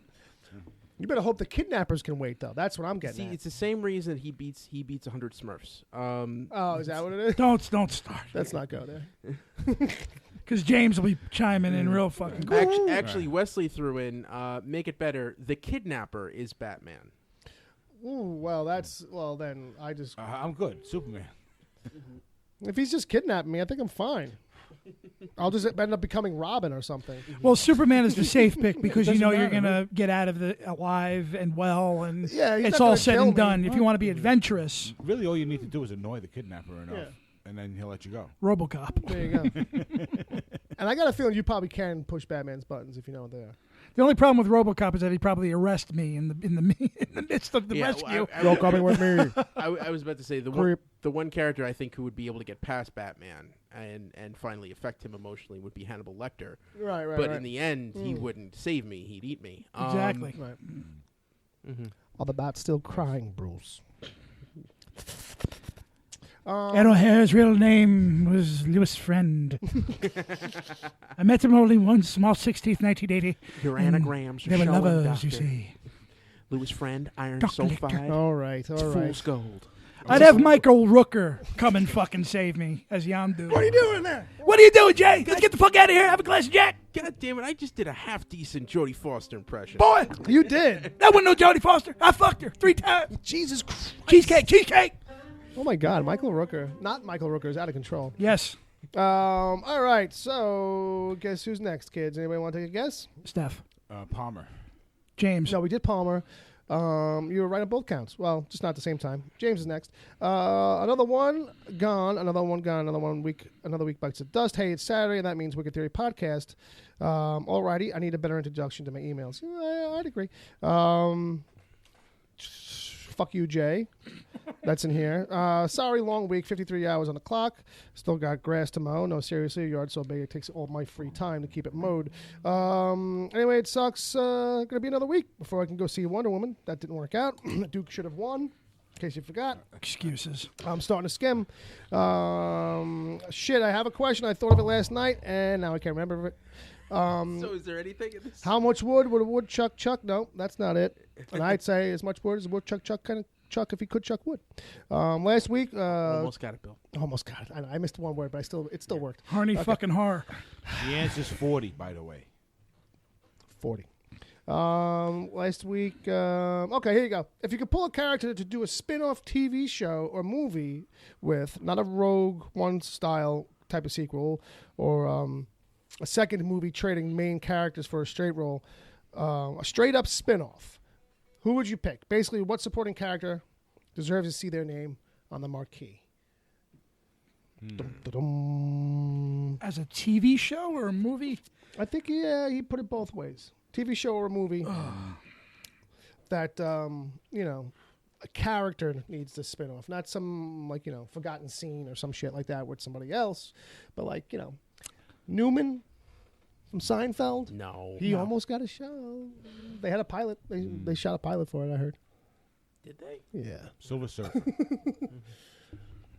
Merle Dixon. Of course.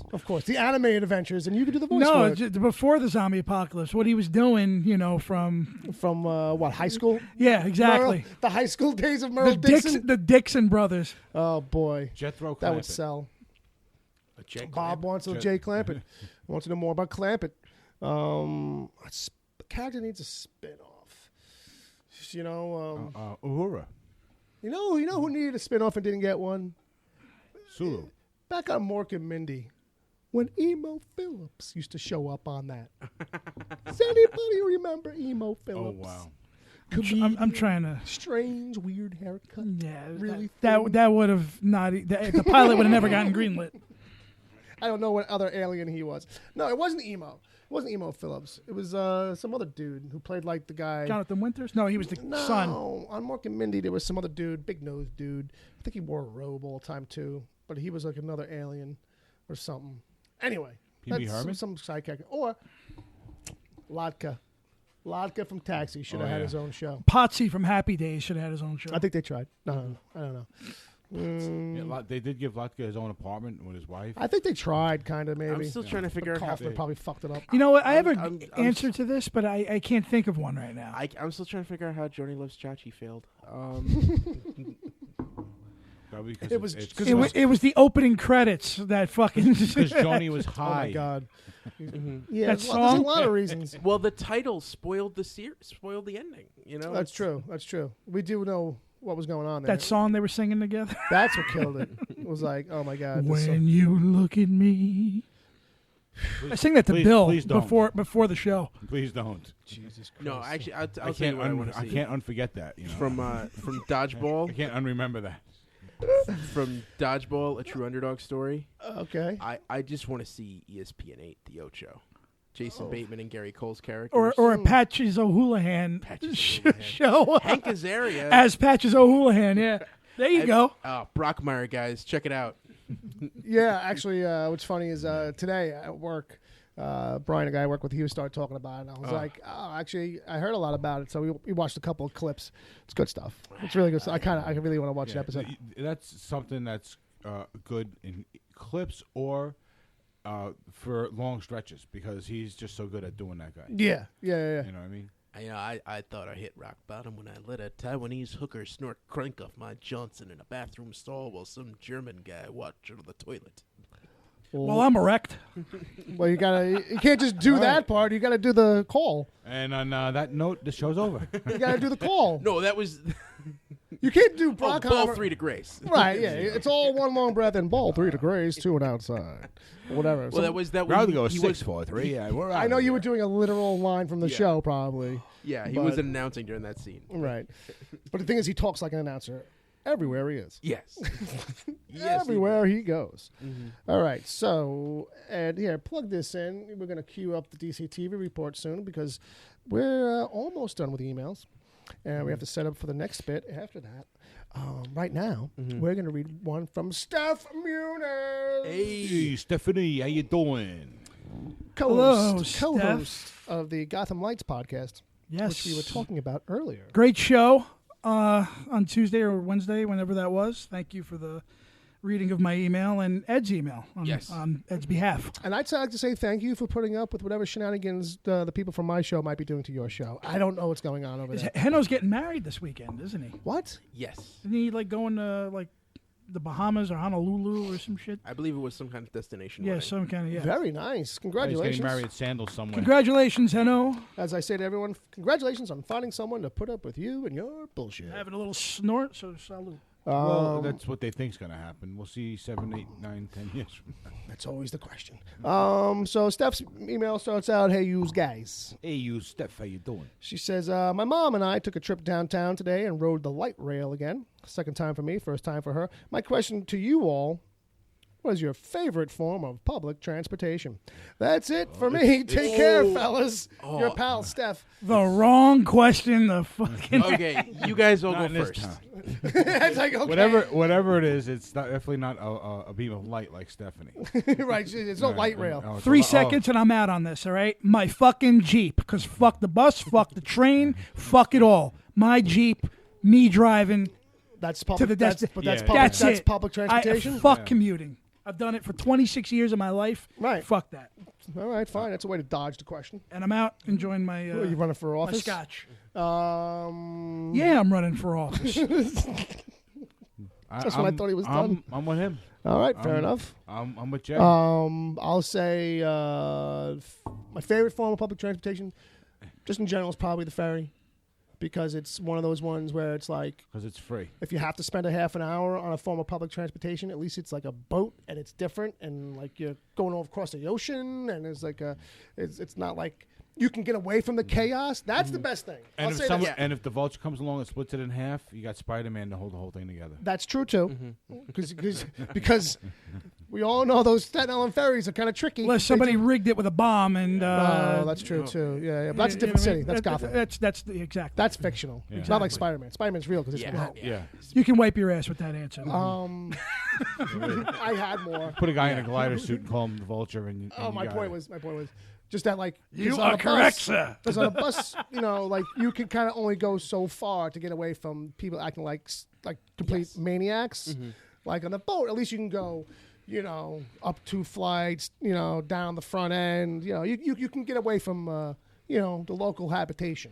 Yeah. So what about you, Ed? Oh, Bill, you stole mine. Oh, did I? But I will say there is something magical about the Staten Island ferry. It's a 25-minute boat ride. Yeah. You can play Fear of the Dark by Iron Maiden right now. That's a request. And it's a magical 25 minutes where you're not going to be stopping anywhere. Right. You're not going to worry about doors opening and closing. It's just you get to sit and relax.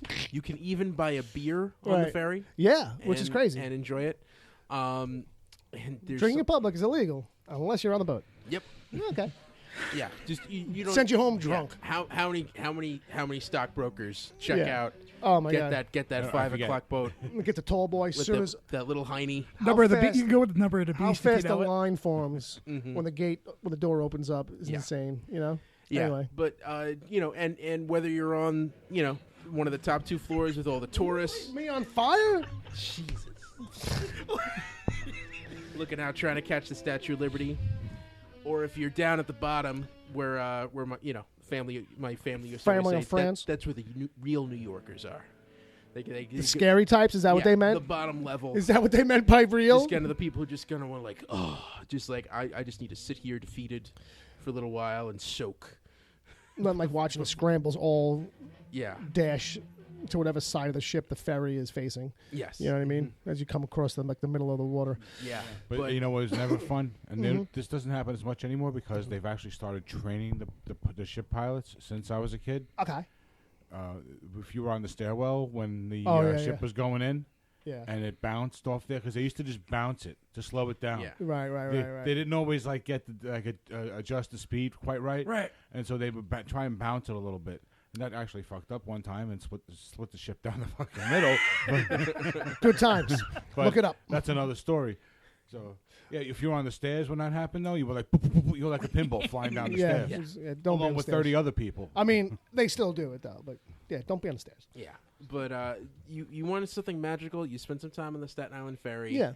Have your headphones in, but don't turn your music on. Right. And Let's just listen to the natural Yeah. natural sound. Anyone's into writing anything, just want to track human behavior. Oh yeah. If you want to know, you want to capture voices, all that kind of thing. Yeah. It's just cool. I remember one time just sitting there, and I'm across from this older Asian woman. Yeah. And the whole ride, I stare straight up at the window above her, like something's about to pop through, Right. and just kind of like standing there for 20 minutes, and with my headphones and just going and just watching her trying not to make eye contact with me. Right. Well, that's the other great thing. That's the other weird game. Like when you're sitting Yeah. right near somebody and like you both play like the City Boy game of not making eye contact. Yeah. See, And like eventually how, you do. how close you can, or It's very similar to the urinal game when you're looking at the wall. Yeah. Right. But Right. How can you look directly into someone's eyes and not acknowledge them? Yeah. Well, that's when you know you're in trouble. Yeah. Because when you look up and you catch that Well, dude. the key to winning that game is like the way you use your eyes. Yeah. You know, you just gotta like start looking like you're nuts. Well, the key to winning that game is acting nuts and just being like, making a no, weird noise. That's how you save yourself on the subway. Like if a crank or an asshole walks on the subway and you think he's going to bother you, that's what you got to do. Just keep changing your face with your eyes the whole time. Oh, but it is glorious. So yeah, thank you for that question. That brought me back to good times. All right. So success on the part of Stephanie Muniz and all of our emailers. Thank you so much for sending in emails. If you want to send in emails, because you're not an emailer yet, you've never emailed the show, we'd love to hear from you. Why don't you do that? Why don't you reach out and touch someone? You could touch one of us. You could touch all of us. You could touch other listeners. Send an email to podcast@wickedtheory.com because we're a podcast. I don't like to be touched. Well, maybe you just haven't had the right kind of touches. How are you feeling technically about the setup on that? Let's find out. All right. Well, why don't you hit it a little bit, and I'll see if it's coming through. Well, I'm going to play something else. Okay. Let's hope that that's the same setup as the thing that. Where we can need people you to play. find you, Bill? We're not there yet. Oh, We're doing a live tech test here. Okay, here we go. Ready? All right. What do we got coming through? Testing.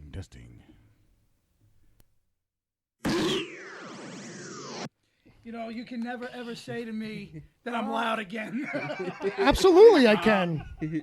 Sorry about that. Let's try. Holy fuck! Oh, thank you very much, Dad. Let's try putting the volume down. What? Well, I have this volume. What'd you say, Ed? Let's try putting the volume down. About That was like half. Wonder All right. Twins make me deaf. I have the volume down by half on the board too. So Wonder Twins make me deaf. I'm down to 42%. Let's try that again. let's see where you're at. All right, that's a good place to start. Okay. Everybody okay? What? Huh? What? Sorry. That's a good question, Bill. I'm sorry. Still yelling into the mic. It's all Oh, right. I didn't see a possum. I'm not even. I'm only kidding. I wasn't even looking at you. I don't even know if you were. I'm sorry. It's all right. You didn't know. I shouldn't have had it as high up on the board. I should have anticipated something. New Jersey, Bill.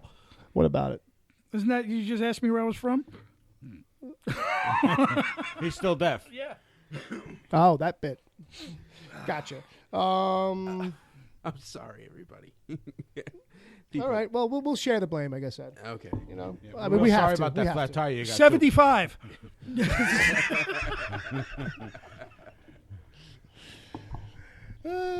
Silly Jay. Jay's so silly. All right, folks. Jay, where can people find you? I actually changed it. It's now just Uncle Jay at Jason Chickalese on Twitter. There you go. Still real hard to spell. Oh, yeah, of course. Well, just search Uncle Jay. I'm sure he'll come up. I'm at Edward. Nobody fucking asked you. All right, fine. Ed, where can people find you? I'm at Edward O'Hare TBD. There you go. How about you, Bob? I'm at Bob at WTPC. That's okay. We got that now. I'm at Wicked Theory on Twitter. The show is at wickedtheory.com. You can find us every Monday on all of your podcast listening devices. Whatever good podcasts are given away for free. And we got a Patreon account. You guys can check that out and, get a buck. You'll get these after shows that we do in case you miss them. 4 new ones every month, basically. There's like a back catalog of like 30. Think of all the fun that you never heard or missed. I don't know. Absolutely. It's for a buck. A buck. What's a buck? A couple, $2-3. You spend more than $1 on coffee every day. We're asking for one a month. One a month. One a month. All right. So, Brother Bob, whenever you're ready, you can take us out of here. Then Ed will give you a signal, and you can hit the button, and I'll bring it up. I'll bring the DCTV report in. Love you, Bill. Love you too, Jay. Love you guys. Love everybody. Love the listeners. Love the fans, the millions.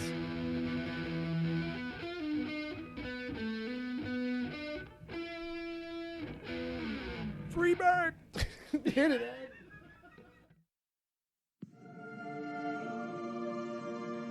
To understand what I'm about to tell you, you need to do something first. You need to believe in the impossible. Can you do that? Welcome to the DCTV report for the week ending Saturday, June 10th, 2017. I'm Ed O'Hare, nickname to be determined.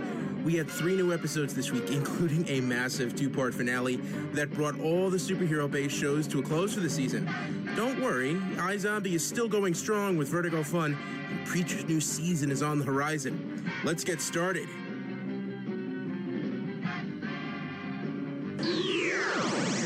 First up, Monday, Gotham, 2-part Season 3 finale, Part 1.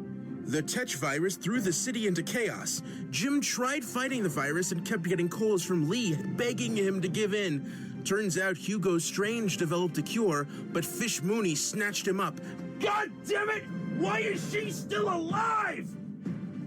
Oswald, Freeze, and Firefly joined them on a quest for the antidote and got cornered by ninja assassins. Jim went full Tetch, killed all the ninjas, and Fish. Hallelujah! Thank you, Jesus!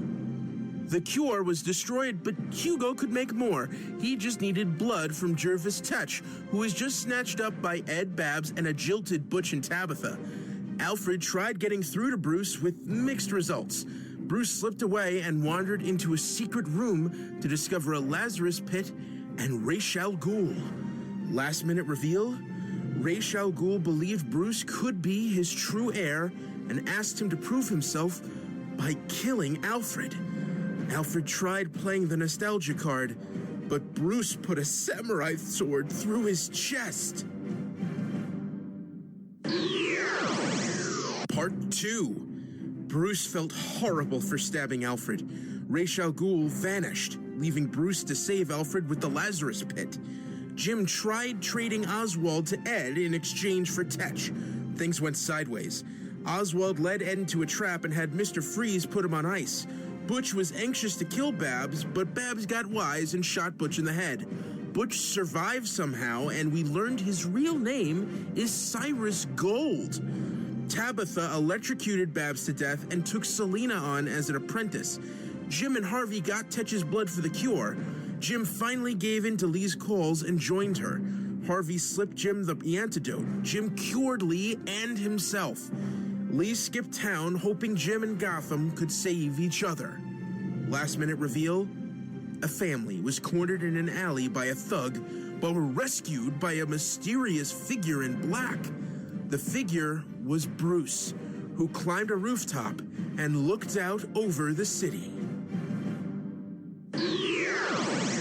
Then we had Tuesday, iZombie. As a favor to Peyton, Liv scrambled eggs with James Weckler's brain. His mental illness caused Liv to hallucinate her dead boyfriend Drake. The extra-long visions helped Liv discover Weckler was murdered by a guard. Unfortunately, that guard fell off a boat and drowned to death. Clive and Liv tried talking to Weckler's daughter Tatum, but she was hiding the fact that she's a zombie. Major had an extended sleepover with Shauna. They built a fort in the living room. Stacy Boss tried killing Blaine, but ended up getting forcefully persuaded to become Blaine's new business partner. Harley Johns and the zombie haters tied up and starved Don, waiting for him to go full Romero. Ravi frantically called Blaine asking for help. Last minute reveal? While Liv and Blaine pumped each other up to save Don, Harley Johns was ready to start the torture. Ravi pleaded for mercy, but Harley put a gun to Ravi's head and demanded he step aside. That's the DCTV report for this week. You can find me here and on the Wicked Theory podcast live every Saturday night at 7 p.m. Eastern on Mixlr. Feel free to download us wherever good podcasts are given away for free and visit us at wickedtheory.com. I'm Edward O'Hare, and this has been a Wicked Theory Studios production.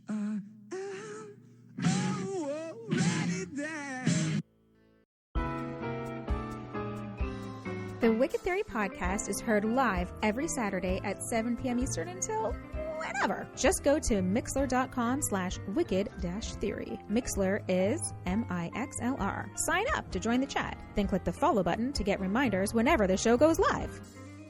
You can find the show on iTunes, Stitcher, Google Play Music, wherever good podcasts are given away for free, and at wickedtheory.com. You can support the show at patreon.com/wickedtheory. There you can get the after show if you miss it live. God forbid, plus other exclusive episodes. As always, send your emails to podcast@wickedtheory.com.